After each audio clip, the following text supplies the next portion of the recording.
ഏവർക്കും ഫോർത്തിലേക്ക് സ്വാഗതം. LSS പരിസര പഠനത്തിൽ ഇലയ്ക്കുമുണ്ട് പറയാൻ എന്ന പാഠത്തിൽ നിന്ന് വരാവുന്ന കുറച്ച് ചോദ്യങ്ങളാണ് ഇതിൽ ഉൾപ്പെടുത്തിയിരിക്കുന്നത്.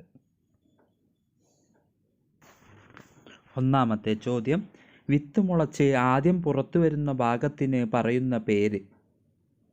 ഉത്തരം ബീജമൂലം. വിത്ത് മുളച്ച് പുറത്തു വരുന്ന ഭാഗം എന്തായിത്തീരുന്നു? ഉത്തരം വേരായിത്തീരുന്നു.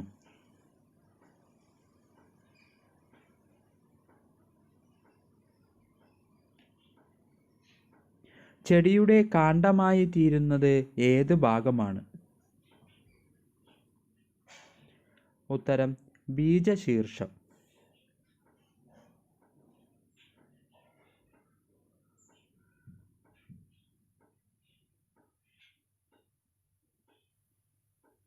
ബീജമൂലത്തിനും ബീജശീർഷത്തിനും മുളച്ചു വരാൻ ആവശ്യമായ ആഹാരം എവിടെ നിന്നാണ് ലഭിക്കുന്നത്?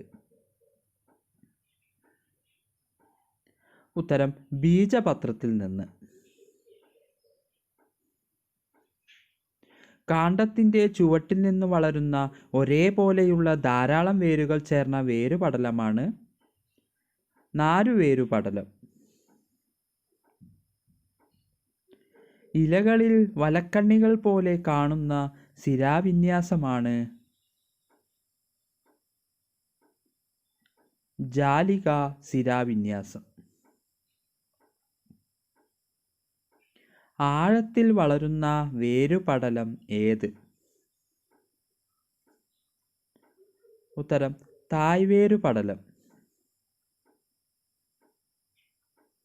ഒരു ബീജപത്രം മാത്രമുള്ള സസ്യങ്ങൾക്ക് പറയുന്ന പേര്? ഉത്തരം ഏകബീജപത്രം. തെങ്ങിൻ്റെ വേര്, കവുങ്ങിൻ്റെ വേര്, പനയുടെ വേര്, തേക്കിൻ്റെ വേര്, ഇതിൽ കൂട്ടത്തിൽ പെടാത്തത് ഏത്? ഉത്തരം തേക്കിൻ്റെ വേര്. അത് തായ്വേരാണ്. രണ്ട് ബീജപത്രമുള്ള സസ്യങ്ങൾക്ക് പറയുന്ന പേര്?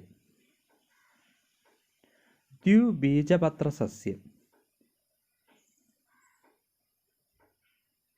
പനയോല, തുളസിയില, നെല്ലോല, ഇതിൽ കൂട്ടത്തിൽ പെടാത്തത് ഏത്? ഉത്തരം തുളസിയില. ജാലികാ ശിരാവിന്യാസമാണിത്. മുത്തങ്ങ ചെടിയിൽ ഏത് വേരുപടലമാണുള്ളത്? ഉത്തരം നാരുവേരുപടലം. പുൽവർഗത്തിൽപ്പെട്ട ഏറ്റവും വലിയ സസ്യം?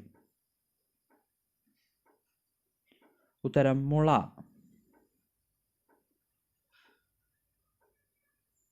നാരുവേര് പടലത്തിൻ്റെ സവിശേഷതയിൽ പെടാത്തത്?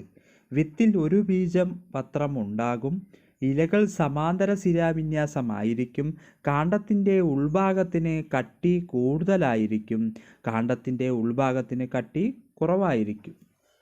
കാണ്ഡത്തിൻ്റെ ഉൾഭാഗത്തിന് കട്ടി കൂടുതലായിരിക്കും. ഏറ്റവും വലിയ പുഷ്പം? ഉത്തരം റഫ്ലേഷ്യ.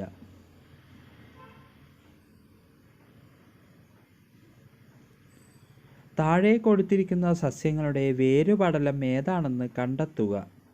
നെല്ല്, ചെമ്പരത്തി, ആൽമരം, തെങ്ങ്. നെല്ല് നാരുവേര്, ചെമ്പരത്തി തായ്വേര്, ആൽമരം തായ്വേര്, തെങ്ങ് നാരുവേര്. ഈ വീഡിയോ നിങ്ങൾക്ക് ഇഷ്ടപ്പെട്ടെങ്കിൽ സബ്സ്ക്രൈബ് ചെയ്യൂ, ഷെയർ ചെയ്യൂ, ലൈക്ക് ചെയ്യൂ. Thank you.